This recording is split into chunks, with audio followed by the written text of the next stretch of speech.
Vote চেয়েছেন এবং দোয়া চেয়েছেন। আপনাদের মাঝে আপনারা উপস্থিত হয়েছেন ভাইস চেয়ারম্যান প্রধানমন্ত্রী জনাব মামুন আহমেদ। জনাব মামুন আহমেদ আপনাদের কাছে ভোট চেয়েছেন এবং দোয়া চেয়েছেন। আপনাদের কাছে উপস্থিত হয়েছেন ভাইস চেয়ারম্যান প্রধানমন্ত্রী জনাব সালেহ আহমেদ। উনি আপনাদের কাছে ভোট চেয়েছেন এবং দোয়া চেয়েছেন।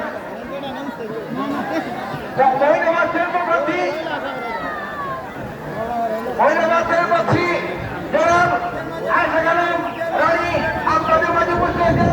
উনি আপনাদের ভোট এবং দোয়া চেয়েছেন। খেলা শেষ না বিরতি?